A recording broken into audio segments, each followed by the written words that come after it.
couple of days of rain. I'll tell you what, in qualifying yesterday, the heat was certainly on as we welcome Alan Moffat.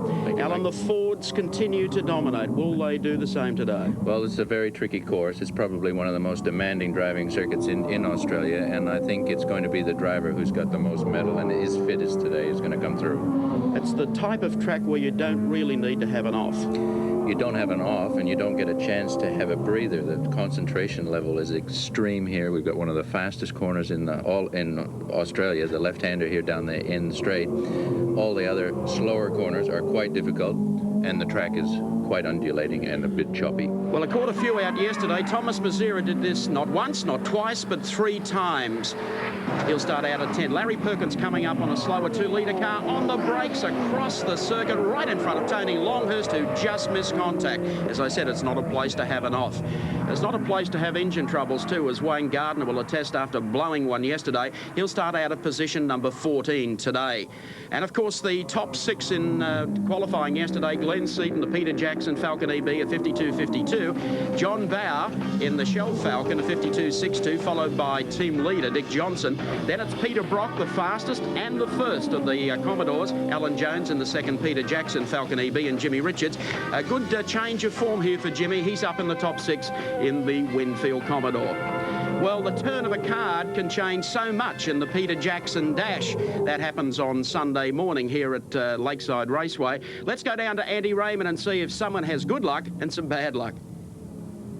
Well, some nervous guys down here on the grid. Glenn Seaton drawing 5, and Glenn Seaton, you didn't have anything to win.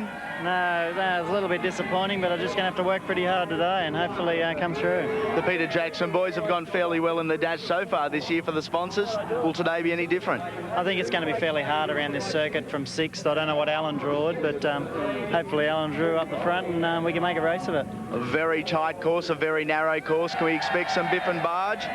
Oh, we hope not. We try and keep that out of it, but sure, little accidents can happen, but hopefully that won't happen. And looks like Alan Jones, your Peter Jackson teammate over here. Alan Jones, congratulations on drawing position number 1. Thank you very much. Well, I've said it before, I'd rather be lucky than good.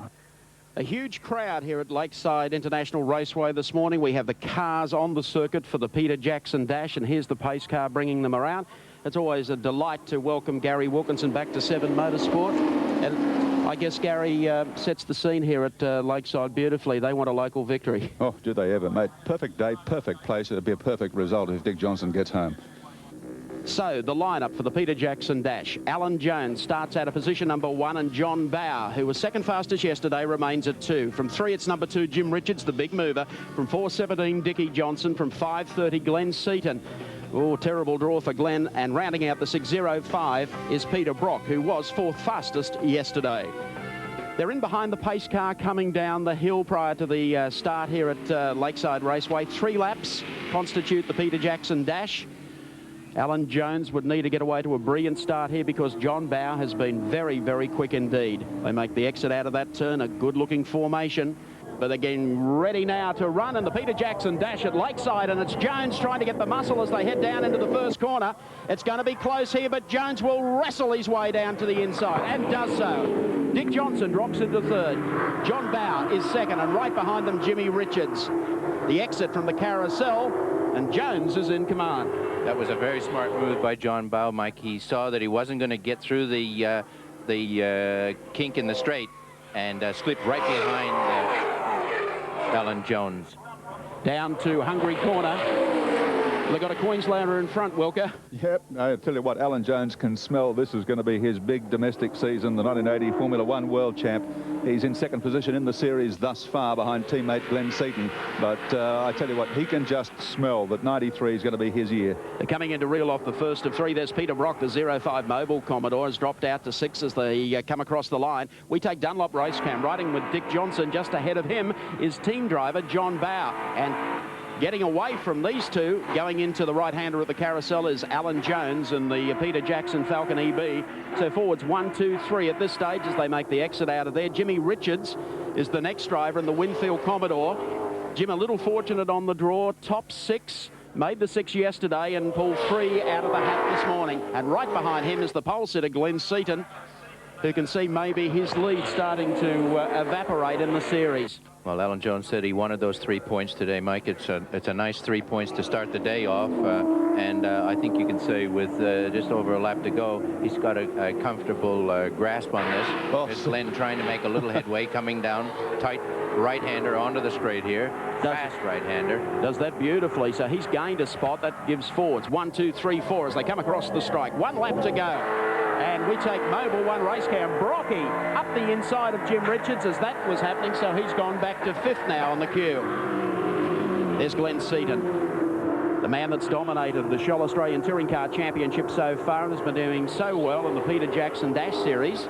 Jones has driven superbly. Was second fastest qualifier, or second fastest in practice here on Friday, but something went wrong yesterday afternoon.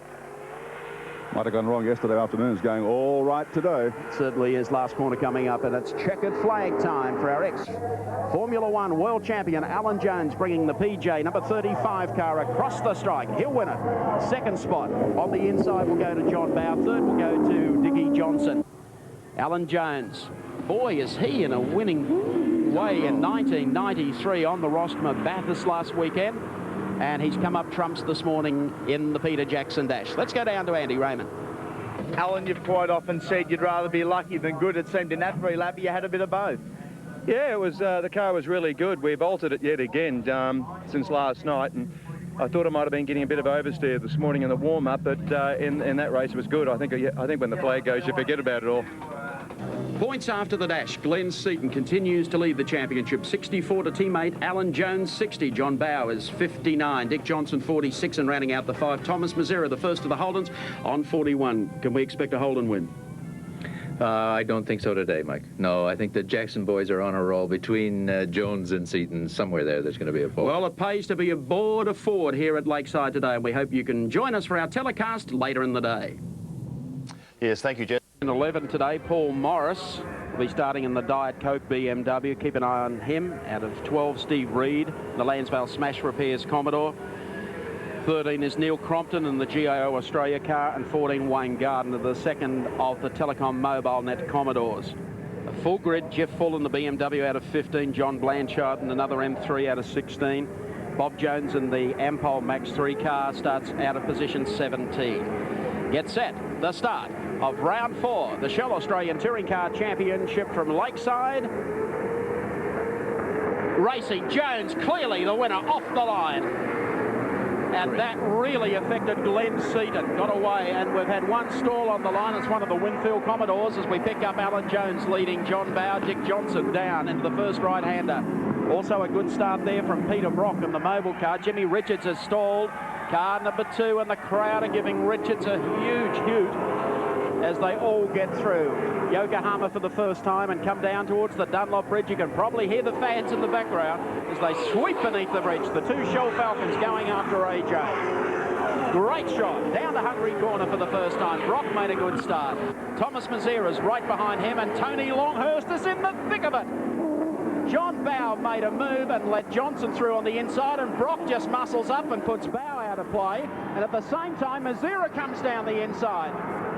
Gee whiz, John Bowe couldn't have selected reverse gear better. No, they're really arguing and bolstering their nerves to get up there into the slipstream. Everybody aggressive, but a fabulous start from Alan Jones. He clearly beat John Bowe off the line and has held his lead here on the opening lap. Watch this, Tony Longhurst trying to go right around them at the carousel. Up the inside of him comes Glenn Seaton, who really paid the penalty because Bowe had a shocker off the line. And he was just forced to hold station. Richards' car's been pushed off the track. He'll play no part in this race today. It is rough and tough out there at the moment. Alan Jones highballing in front at the present time. Dick Johnson right on his hammer. Peter Brock, what a great race for him. Into 3rd spot, then Thomas Mazzera. That's the best placing Brock he's had all season. 3rd spot here at Lakeside, looking good. Mazzera following him.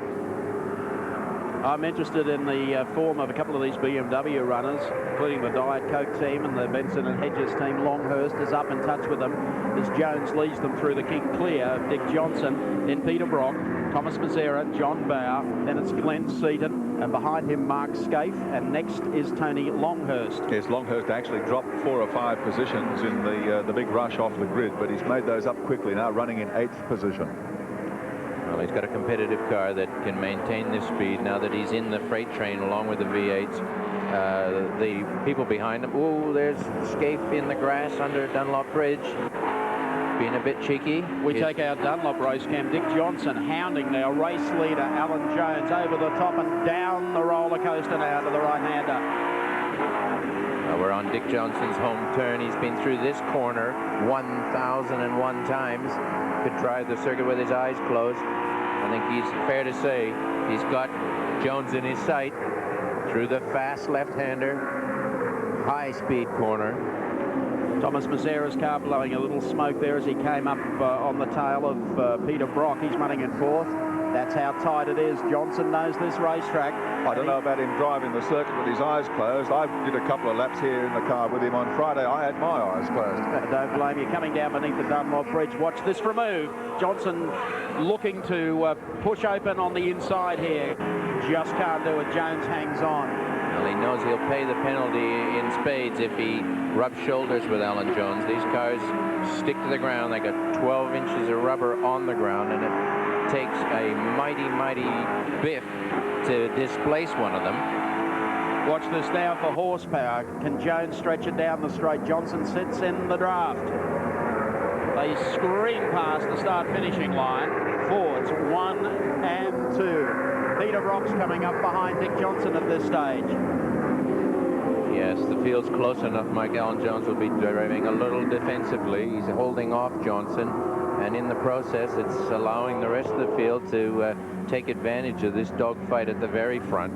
It's really a case, I guess, of try and win the race, but conserve the tyres at the same time. Well, for people that have just tuned in for the first time, we have to remind them that the tyres that are used in this heat must be used again, no matter what the condition. Apart from an actual flat spot or a blowout, they're allowed to replace 1 tire without penalty. But anyone that asks for a full set of tires goes to the rear of the grid for the second heat. I tell you what, if you're a Holden fan, this one isn't over yet. Peter Brock is clawing his way up to the tail of the Dick Johnson car as they come down the front straight. He's joined the train. Thomas Mazzera's 2 car lengths back behind him, and there's Brocky on the charge down behind Dick Johnson. And in talking to Peter just before the start of the race, he said he's never felt so confident since the Formula started this year. He believes he's got almost the perfect balance in the Commodore. Well, he's driven Commodores for a long time, and if he can't get it right, nobody can.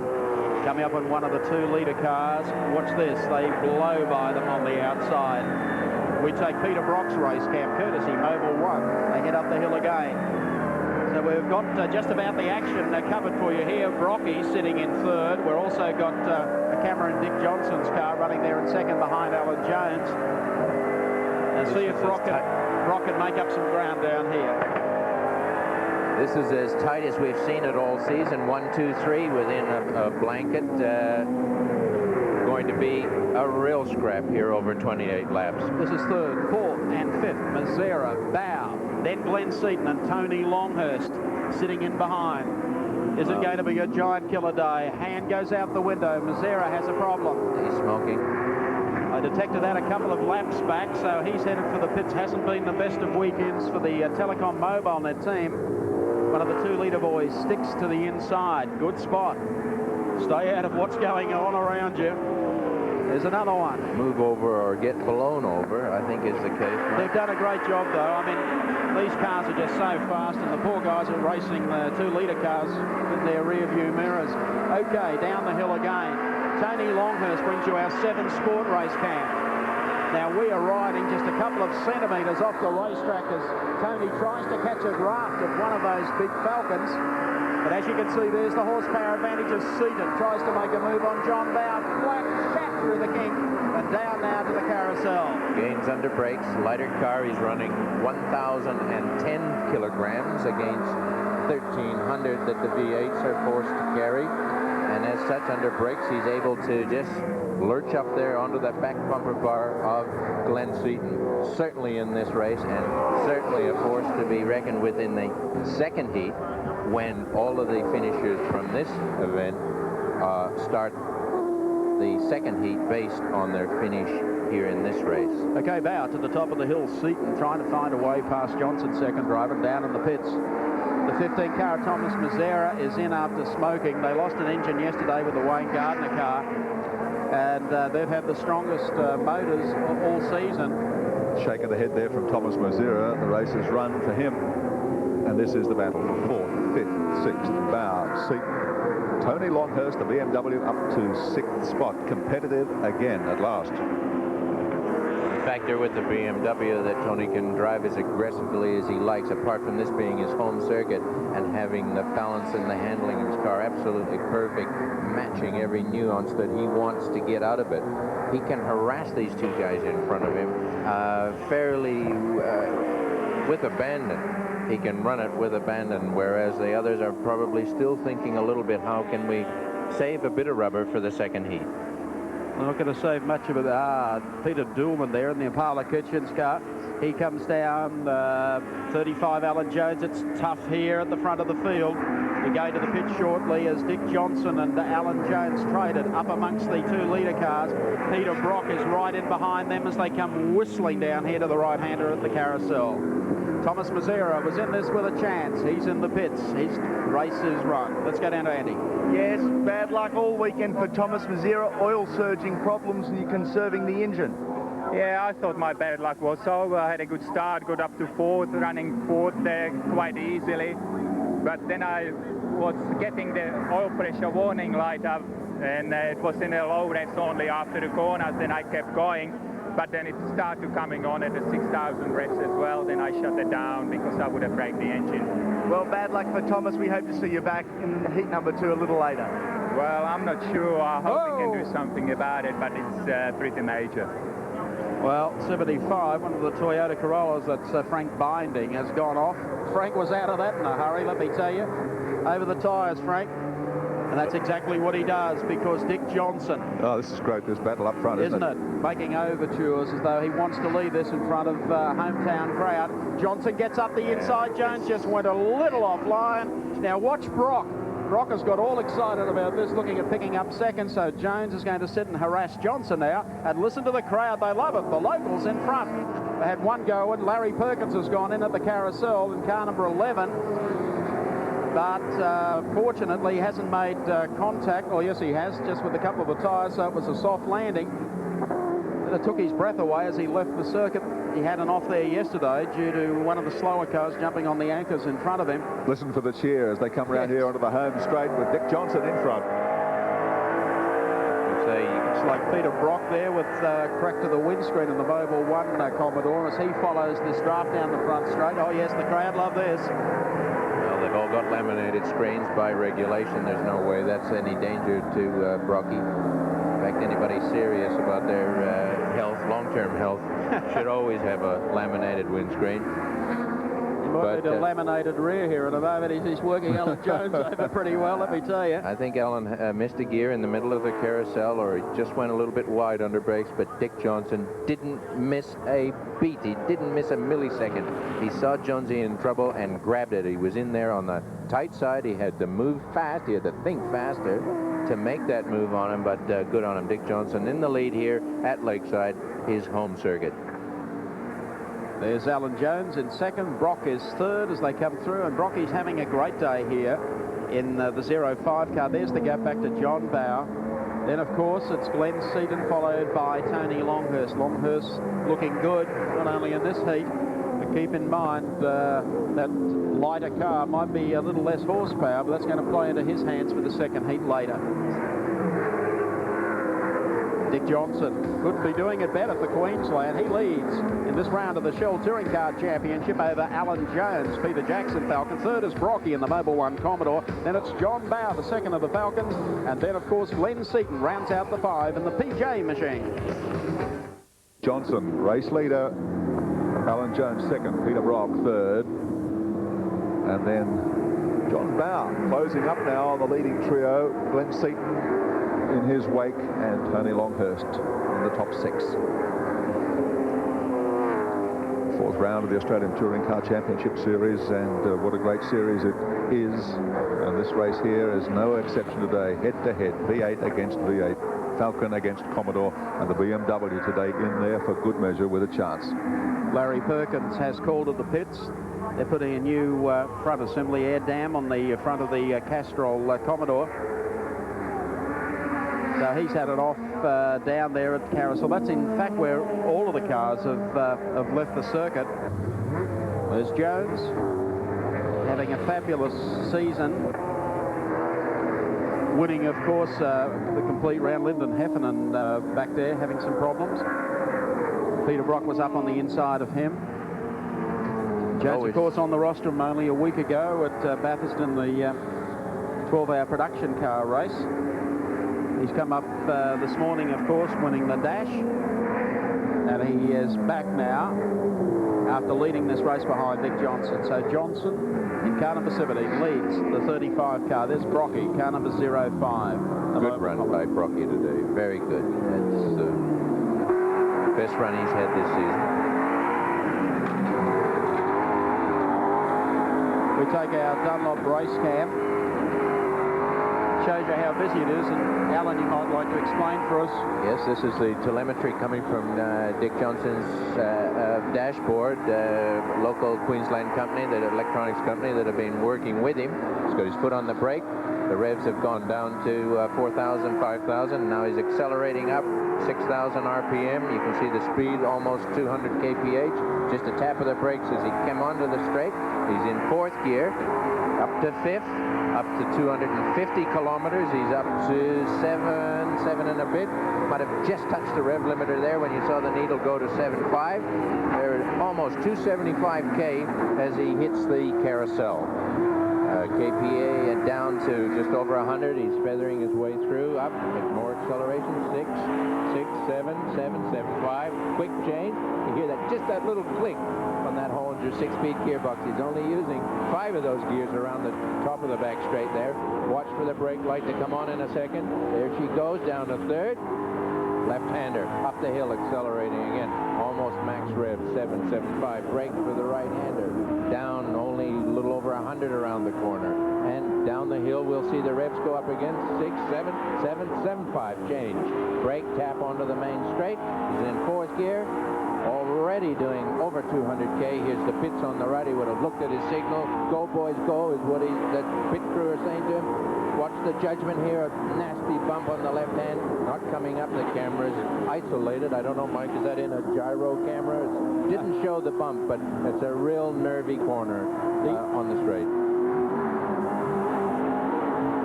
Here's Wayne Gardner. He's had an awful weekend. If Thomas Mazzera considers he's had a woeful one.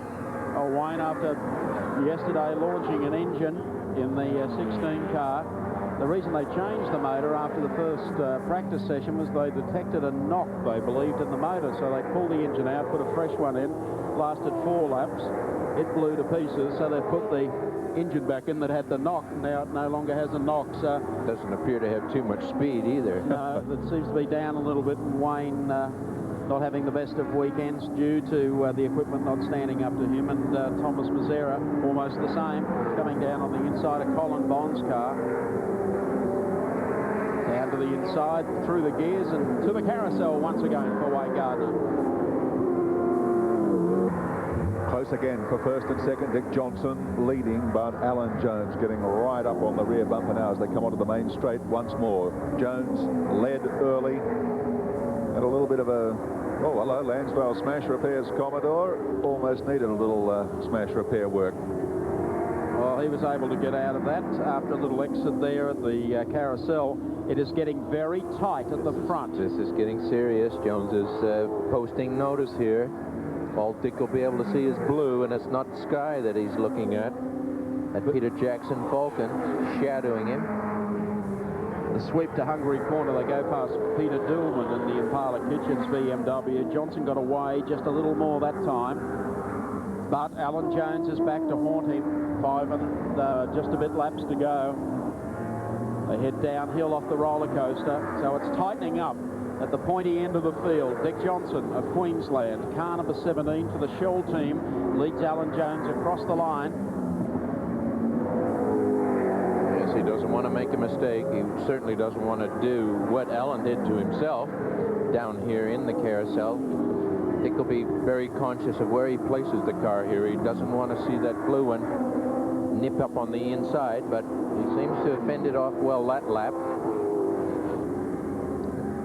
Bear in mind, two very evenly matched cars and extremely good drivers. It takes a big mistake for one driver to be able to capitalize on the other, but certainly just shadowing Dick and making him nervous is what Alan Jones wants to do right now. Well, third, fourth and fifth, Peter Brock, John Bauer, Glenn Seaton. And the interesting thing is that they've been able to get away from Tony Longhurst by the look of things. They go down the hill again. Coming up now with 4 laps to go. The race continues between Dick Johnson and the Shell Ford and Alan Jones. Yes, Tony Longhurst has dropped right off this battle by about 200, 250 metres out of contention for a top 5 finish. Coming up on one of the slower cars, keeping to the outside of the circuit. It looks like Bob Jones there in the Ampol Max 3 car. Waves the other drivers by. And there's John Bauer. I thought Bauer would have played a major role in probably a win here for his team in this heat. But he had a shocker of a start. There's the gap we're waiting on Tony Longhurst. And as you can see, Longhurst has dropped back off the pace of the V8s today. He's got problems. Yes, he that car certainly never has. runs that slow, Mike. Coming in, 3 laps to go. Glenn Seaton trying to catch a draft down the straight from John Bauer. Peter Brock running in third. Fourth is Bauer. Fifth is Glenn Seaton to the right-hander. Lots of flames coming out of the Shell cars. You see the engine management system set in a particular way, and that's the afterburn of the fuel going out the exhaust pipe. The Peter Jackson cars, by comparison, are running much cleaner. You don't see the flame coming out of the blue cars. Nothing to get particularly worried about. Peter Brock, the lone Commodore, the Falcon sandwich here. He's got 2 ahead of him, 2 on his tail. Johnson leads. Alan Jones second. Brock, Bauer, Seaton. With just a few laps to go, I think most of the drivers have accepted station and said, well, this is where I'm going to finish. This gives me my grid for the next heat. Don't think they're actually knocking them around to their full extent here on these last few laps. 2 laps to go. Wayne Gardner being harried by one of the little BMWs. That'll be Paul Morris in the Diet Coke car. Certainly is, and he's trying to sit in, let that V8 do all the work and break the air down the front straight. And then see whether he can hang in there. He can't, obviously, but he'll close up ground here. Watch this. Gardner comes down on the outside of Peter Dillman's Impala BMW. It gets caught a little wide. Then he dives to the inside just to make sure he shut the options off of Paul Morris, but Morris is all over Wayne Gardner. Yeah, Dillman just foiled this situation there a little bit. I think Paul might have been thinking about diving in under brakes, trying to nail Gardner, but just didn't have enough real estate in front of him to do it. Up front, there's 1 lap to go. Last lap forward. 1 to go. Dick Johnson of Queensland leads this one. Colin Bond breaking the gap. So a couple of lap cars now between Dick Johnson and Alan Jones. Here's the exit to the carousel, and Johnson, wait for him as he comes over the top. Yes, I think Alan Jones buttoned off a bit as well, Mike. But a great, great drive by Dick Johnson. It might be his home circuit, but give him a half a go and he'd take advantage of it.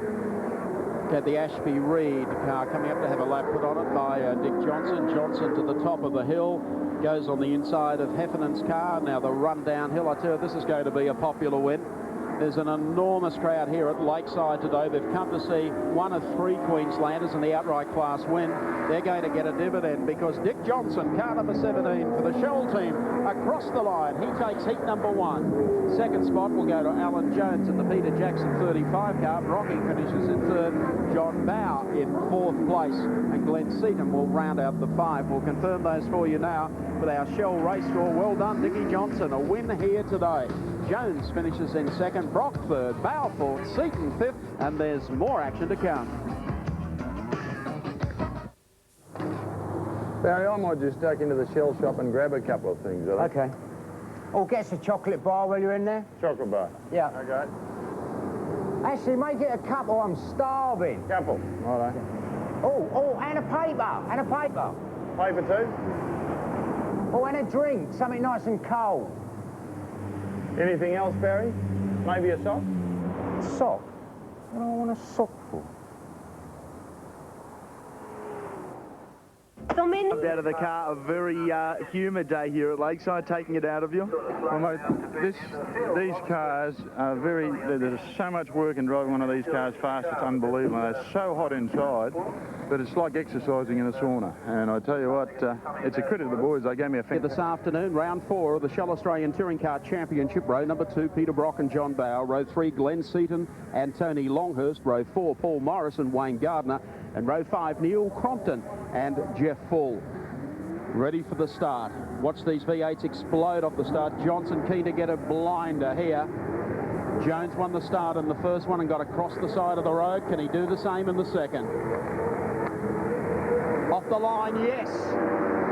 Away goes Jones. Bow down the outside at this stage of Dick Johnson as they head down to the carousel for the first time. And look at Jones getting across to the inside. Tony Longhurst, a brilliant start, and also a good one from Peter Brock with Glenn Seaton right behind him as they go into the first turn. The exit to the carousel, AJ leading from John Bow, Dick Johnson, then Peter Brock. We've got a real Holden versus Ford war going here at Lakeside as they come down to the bridge. Dick Johnson had the 2 starts. He had one and a bit, a long red light, and it cost him the start. A brilliant start by Alan Jones. Bow took advantage of Dick's stutter, if you like, on the line. Seaton well positioned back there in 4th spot. Also Neil Crompton got away smartly. He's had a wretched weekend in the GIO Insurance's Commodore, but he's in touch with them as they come down the hill for the first time. And here comes Seaton right up behind Brock. Crowd wants Johnson to get on with this one, try and get past John Bow. Brocky's in there, and Seaton can't do a thing about that at the moment as he sits in his draft coming down to the right. Hander is Crompton out there very wide through the kink. You don't go off there and put a wheel in the dirt. He did. He was able to get back. He held it well. He held it well. Good effort by Crompton, and it didn't do much good for his tyres, though, and tyres are going to be a critical factor as this second heat of this 4th round of the Touring Car Championship unfolds. Brock goes through, Seaton in hot pursuit, Tony Longhurst right on there. Hammer, the little BMW, is flying. Well, this is Tony's test circuit. He'll have that pedal to the metal. And I think there was incident back there with the Lansvale Smash Repairs car. The sideways coming out of Hungary Corner. In the meantime, it's almost a repeat of the opening heat with Alan Jones. There's number 1 Mark Scaife, the Winfield Racing Commodore. He changed tyres and started at the back of the field, so his day is almost done. They're chasing a handling problem. They've had it for quite a number of meetings. Peter Brock, the Mobile 1 Commodore, and right behind him is Glenn Seaton. They're coming down to the right-hander at the carousel. You can't see him, but Tony Longhurst is tucked right in behind this pair. There he is, just a flash of yellow. Glenn Seaton all over the back of Brocky in this heat. Brock's car pitching there too, coming through the turn. A little bit. We've got 2 Bridgestone short car teams here, so they should be on fairly equitable rubber. But Glenn is definitely pounding Brock, and have a look at Tony on the back of Glenn Seaton. It's tight at the front of the field too. There's Brock coming off the hill. Longhurst sitting in here. He's set for a big one in this second heat. But he's got to get past these 2 cars because the V8s in front are running away from this second group. Wayne Gardner is just behind Tony Longhurst. Not too much there. You can just see Gardner coming into view there. They're into the carousel one more time as we take the Tony Longhurst 7 Sport Cam riding on the front spoiler as he goes after Glenn Seaton in car number 30. Eyeball cam. Yes, sump cam. Sump cam. Here he is down through the right-hander on the back straight under Dunlop Bridge, fading to the left, just letting the car take its own. Now he's thinking about under brakes, trying to harass Glenn Seaton. He's going to have to do a little bit more bravely than that. He's certainly not going to fox Glenn out of that corner. come off the hill. Now, when they go downhill, the Ford and the Holden get away. Now, Tony's got to try and catch a draft out of here. Usually he misses it, and he does all of his closing up past the kink on the run to the right-hander.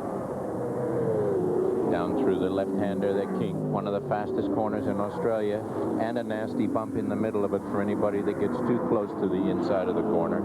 You see a little bit of bouncing around it. If we can see it, I can tell you the drivers are having a real wrestle with the steering wheel. Rocky a little wide, nothing to be too concerned about, but he's protecting his position. Glenn would dearly like to get by. I think you'll find it the moment he does, he'll say goodbye, Mobile One. Well, here's the move. It's coming Longhurst. You recall at last year's championship round at this racetrack, that's where Longhurst passed just about every car in the field. Down on the inside of the run at Hungry Corner. But he needs a fair shot at it. Well, the big cars, they may be big, but they've also got good brakes. It's not just the BMW that can stop well, but certainly with Tony's lighter weight at a 1010 kilos, 1,010 kilos, against the 1,300 mandatory weight of the 5-liter cars, he can throw his car a little bit around, a bit better under brakes. Alan Jones, the race leader from the Shell duo, John Brow and Dick Johnson, followed by Peter Brock, Glenn Seaton, Tony Longhurst. John Brow, by the way, in second spot at the present time, is driving with the pain-killing injections in his right shoulder. He damaged the shoulder in qualifying yesterday, has wrenched a muscle in the right shoulder and is in agony, in fact, behind the wheel. This is not going to do much for it. Let me tell you, it's a very physical racetrack, the best of times, and these are very physical cars, as we've seen. Oh, there's Seaton just dabbing the brakes as he tried to get inside of Brock. They're coming up on a lap car that'll stay to the left. One of the Toyota Corollas. There's the speed difference. He's just about as close as he can be to Brocky, and Joss doesn't seem to have enough snap. The gearing must be very similar on these two cars. A lot of talk about how superior the Fords are in this series so far this year, but Brocky's certainly given them a run in his Commodore today. And look at Seaton. He is just all over the tail of Peter Brock. And Longhurst, while ever Brock can hold Seaton up, has got a chance here of maybe getting a run through if Seaton is able to find a gap here on Brock. But take nothing away from Peter Brock. Every lap is the same. It looks like one of the Diet Coke BMWs, the 24 car, I think it was, in strife there. Jeff Full has parked it up against the concrete wall on the run to the Shell corner. Well, nobody making any mistakes coming onto the straight. Quite a difficult corner to get as much speed as they can down the straight. Get maximum RPM down the main straight. Glenn really now trying to harass Brock. Thomas Mazzara, a non-starter. There we go. Oh, beautiful pass there. Race cam on the Mobile One Commodore. Peter Brock showed it, and that's exactly what I thought would happen. Tony wasn't asleep. He saw an opportunity, and a very smart move on his part. He just followed Glenn's draft. There wouldn't have been much drafting there. Brocky just got a little loose under brakes, and Glenn was already just nicely positioned in the middle of the carousel, and off he went. Jimmy Richards in the pits in the second of the Winfield Commodores there, as I said earlier. A wretched weekend for this team. They were the class act of last year, the previous year, probably 3 years. They're unhappy with the balance of their car. They've got a lot of work still to do with it, and hopefully luck might turn their way at Winton when we go racing there on the next round of the championship on May 16. They've thrown away any opportunity or any possibility of a place in the race here today, so have elected to throw some fresh tires on and just try and come to grips with their car package, not let the race go away, use it as a practice session. Tough week for the Winfield team, and also, as you mentioned, Mike, for the Holden Racing team, with Thomas Mazzara not fronting up at the second heat here. Wayne Gardner playing a lone hand for them.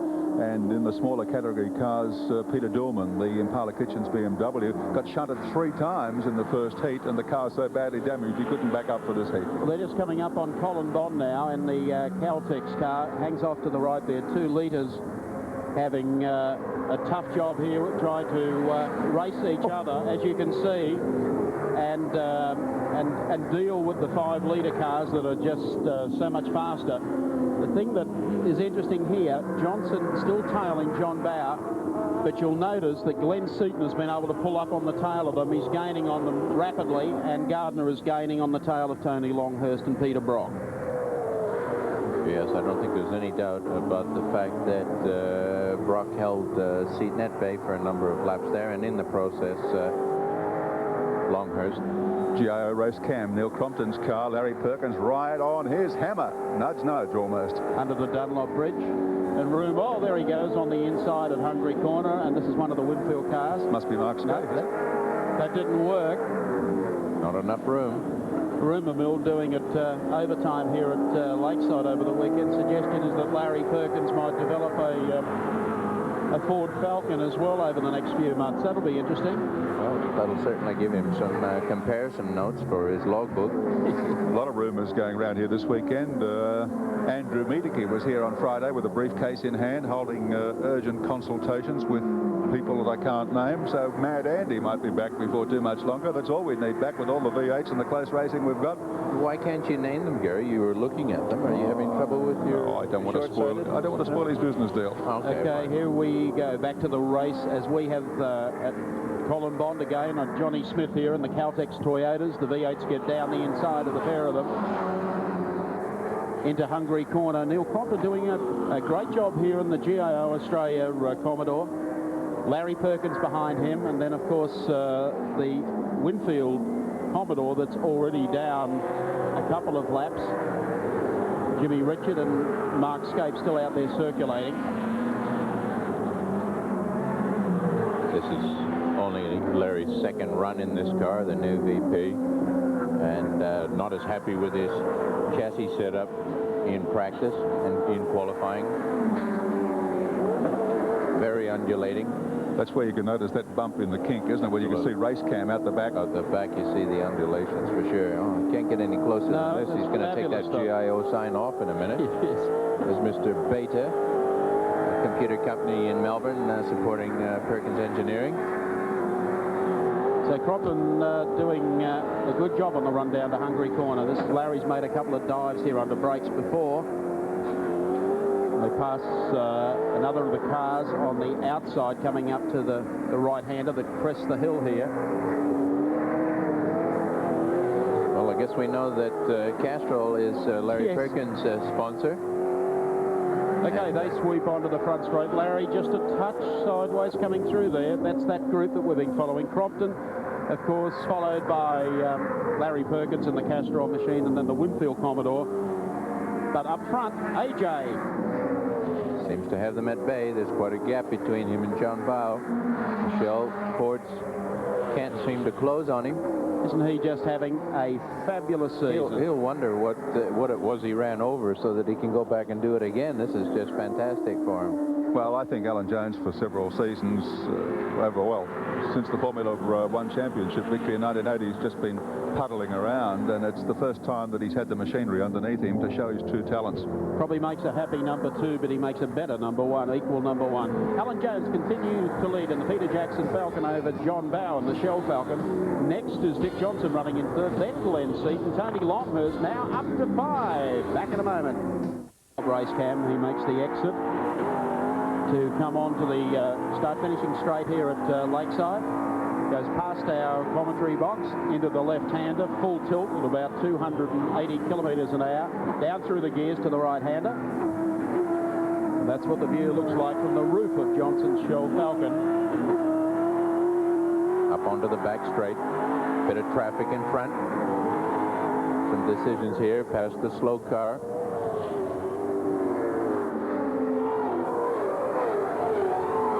And Tony Longhurst, there he goes. Under Bob Jones and the Ampol Max 3 Commodore. Glenn Seaton does the same. Now, Jones seems to be comfortably clear.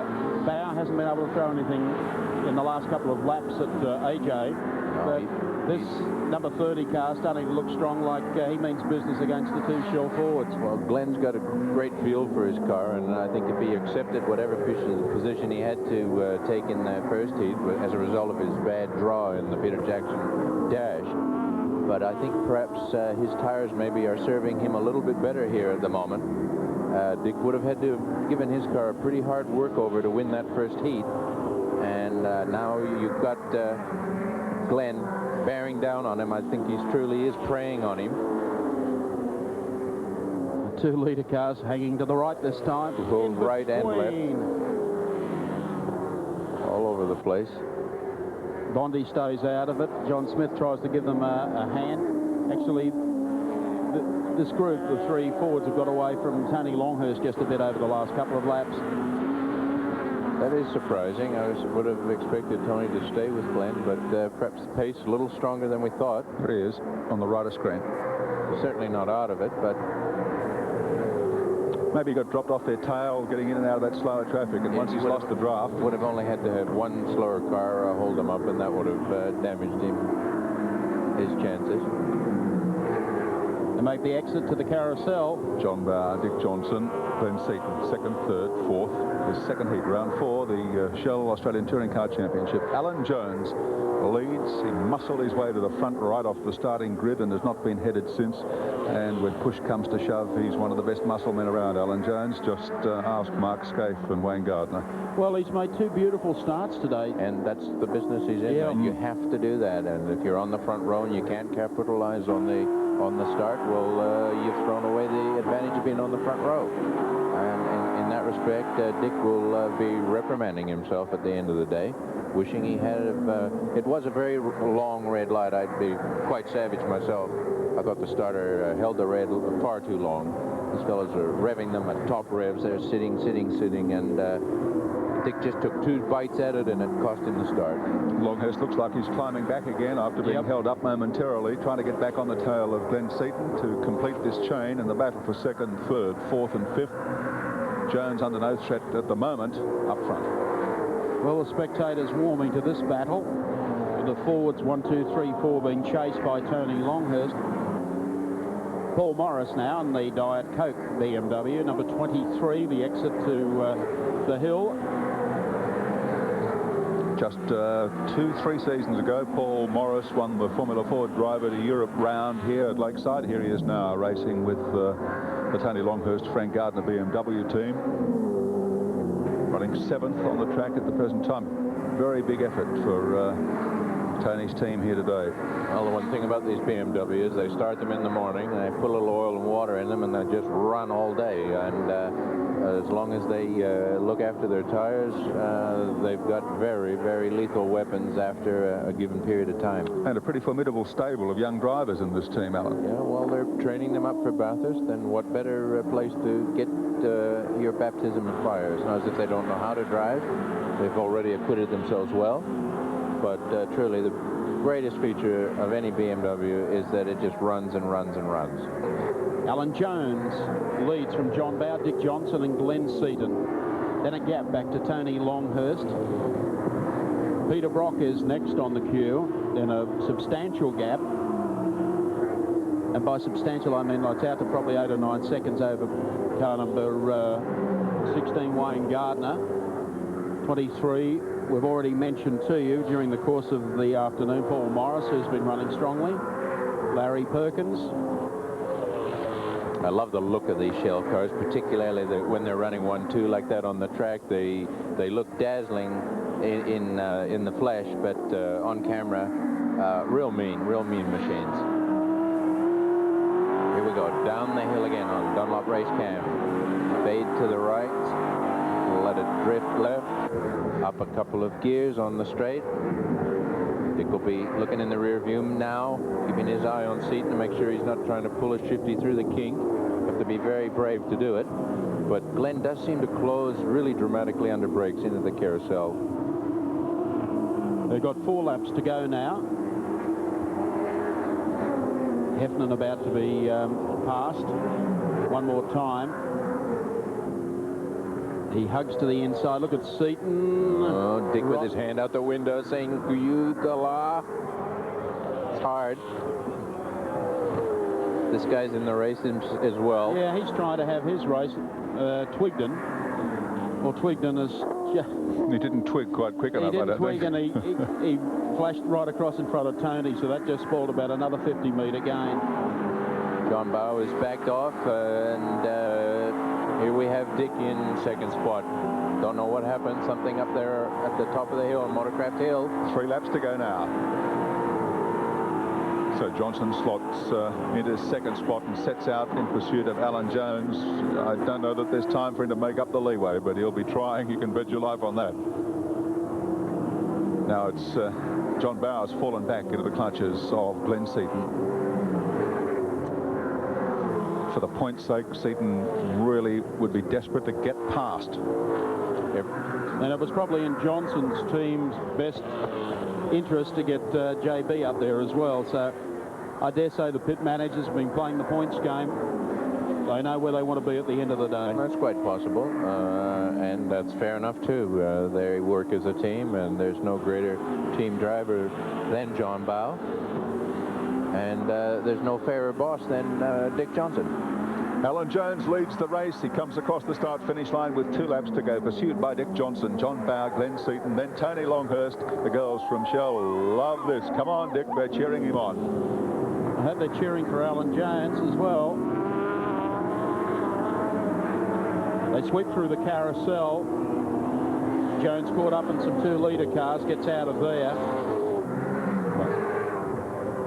It was a big first heat win to Dick Johnson today, but it's not going to be in the second heat. Alan Jones has shown them a clean pair of wheels right off the grid. Yes, credit to the Peter Jackson team. Getting one car out here and doing well is one thing. Getting 2 of them out and having them both finish and finish well is a credit. They exit the hill, and now we'll wait and see whether Glenn Seaton has anything left in reserve. I rather doubt it. A couple of lap cars to deal with. One of them, the Lansvale Smash repairs, Commodore, the Ashby Reed car, as they take the last lap board. Sweeping down to the left-hander at the kink. Here's Johnson up on the inside of the Ashby Reed car. Then goes John Bow in the number 18 car. Seaton sits right in behind him. The Jones clear. Lansville could be a spoiler here if Bow doesn't get into the right position. He will. There he goes. And so does Glenn. Good driving there by Steve Reid. The exit to Hungary Corner, now up to the top of the hill for the final time. Tony Longhurst has thrown everything at these cars today. Horsepower has beaten him. Last corner is coming up. Well, he won the World Formula One Championship a week ago. He won the Bathurst 12-hour, and today he strikes gold. Once again at Lakeside, Alan Jones takes the win from Dick Johnson, John Bow and Glenn Seaton, almost in a photo finish with Longhurst finishing back in 5th. Let's check them out on the Shell race score. Well done, Alan Jones. He just keeps on winning. Dick Johnson finished 2nd, John Bow was 3rd, Glenn Seaton 4th, and Tony Longhurst 5th.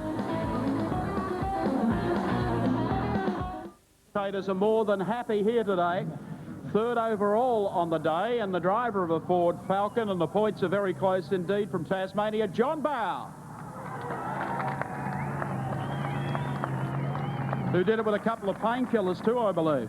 Yeah, I've got an aggravated injury, and the doctors and medical people here fixed me up, which was very nice of them. So I'd like to thank our team. They're a great bunch of guys. Ross Stone leads them, and they are fantastic.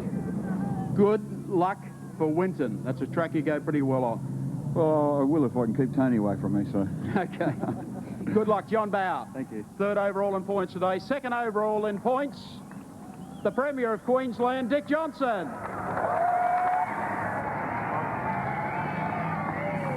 I think a lot of folks came here to watch you today. Well, I tell you what, I'm just glad that we had some sort of a result, because there's nothing more disappointing in front of your home crowd making a goose of yourself, and I'm just glad, you know, for the boys that put an awful lot of work into the car. They've given me a fantastic car, and to Dunlop for the tyres, and Shell and all the other people. It's a Ford. What can I say, Mike? Oh, what a boy. Go do it at Winton. I will. All the best. And overall top point scorer for the Peter Jackson team, our ex-Formula One champion from Queensland, Alan Jones.